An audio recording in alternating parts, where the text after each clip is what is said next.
এই জুলাইয়ের পরে আমাদের যারা বাজেট নিয়ে অপোজিশন থেকে স্টেটমেন্ট দিবেন তারা একটা কনস্ট্রাকটিভ স্টেটমেন্ট দিবেন। সো সেটা দেখলাম ওই পুরানো বাজেটই, মানে তাদের পুরানো স্টেটমেন্টই তাদের কাছ থেকে পাওয়া গেছে।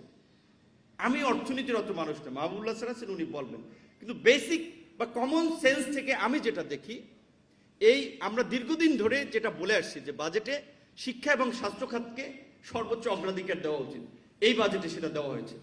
শিক্ষা খাতে 2% করা হয়েছে বাজেট, এবং স্বাস্থ্য খাতে 1.01% করা হয়েছে, বিগত বছর চেয়ে বাড়ি। এবং যেটা বলা হয়েছে সরকার 5 বছরের ধারণাও কিন্তু দিয়েছে এই বাজেটে যে পর্যায়ক্রমে 5% এটা করা হবে। সো সেই দিক থেকে আমরা আশাবাদী যে স্টার্টিংটা, বিশেষ করে সরকারের স্টার্টিং বাজেটটা যেভাবে হয়েছে এর ধারাবাহিকতা থাকলে এই বাজেটে কর্মসংস্থান, সামাজিক নিরাপত্তা, অর্থনীতিকে গতিশীল করার যেই দৃষ্টিভঙ্গি রাখা হয়েছে এটা যদি আগামীতে অব্যাহত থাকে ইনশাল্লাহ বাংলাদেশ অনেক দূর এগিয়ে যাবে।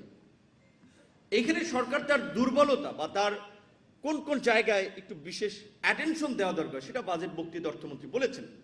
যে আমাদের জ্বালানি খাত নিয়ে সুস্পষ্ট বলেছেন যে এই মধ্যপ্রাচ্যের যুদ্ধের ফলে আমাদের একটা শিক্ষা হয়েছে, আমাদের এই জ্বালানির সোর্সকে আমরা বহুমুখী করার কথা বাজেটের বক্তব্য পরিষ্কারভাবে বলেছেন। এমনকি আমাদের যে পুঁজিবাজার ধুকে ধুকে আসলে মানে আগাচ্ছে আর কি, সে পুঁজিবাজার নিয়ে অর্থমন্ত্রী পরিষ্কার স্বীকার করেছেন যে যেটা 24 জানুয়ারির শেষে পুঁজিবাজারের মূলধন ছিল 7,51,734 কোটি টাকা, এপ্রিল 2026 এসে দাঁড়িয়েছে তার 6,85,219 কোটি টাকা। সেখানে অর্থমন্ত্রী পরিষ্কারভাবেই বলেছেন যে পুঁজিবাজারে আস্থা ফেরাতে, জবাবদিহিতা নিশ্চিত করতে, প্রশাসনিক স্বচ্ছতা নিশ্চিত করতে আমরা কাজ করব।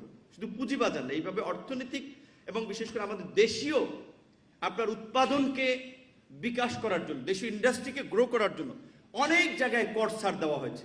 শুধু শিল্প ব্যবসা বাণিজ্য বিকাশ করার জন্য নয়, সরকার যে একটা জনকল্যাণমুখী চিন্তা থেকে বাজেটটা করেছে। প্রধানমন্ত্রী গতকালকে আমরা আমাদের এক প্রতিমন্ত্রীর ছেলের বিয়ে গেছিলাম, টেবিলে বসে খাবার সময় বলছিলেন যে আমি 2 বার এটা নিয়ে বসে রিভিউ করেছি। সেখানে কিডনি রোগীর ডায়ালাইসিসের জন্য যে আমদানিগুলো করতে হয়, ম্যাটেরিয়ালসগুলো, কর অব্যাহতি দিয়েছেন।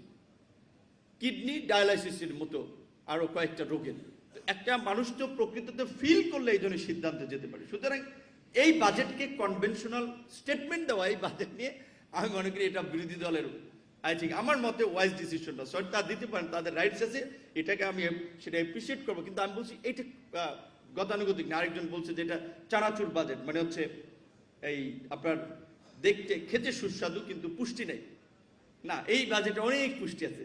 সামাজিক নিরাপত্তা খাতকে আপনার ফ্যামিলি কার্ড, কৃষক কার্ড, গ্রামীণ অর্থনীতির বিকাশের জন্য আপনার খাল খনন কর্মসূচির মতো কর্মসূচি ম্যানুয়াল পদ্ধতিতে করার অনেকগুলো আপনার পুষ্টিকর, যেটা মানুষের সরাসরি মানুষ বেনিফিটেড হবে, সেরকম অনেক প্রকল্প বা অনেক চিন্তা ভাবনা এখানে আছে। আশা করি আমাদের বিরোধী দলের বন্ধুরা, যেহেতু বাজেট বক্তৃতা প্রত্যেক সংসদ সদস্য পেয়েছেন, বক্তৃতা বাজেটের বিস্তারিত কয়েকটা বই একটু পড়াশোনা করলে অবশ্যই তারা দেখতে পারবে। এবং আমি একটা বিষয় লক্ষ্য করছি, নাম বললে অনেকে লজ্জিত হইবে, সেখানে নাম বলবো না।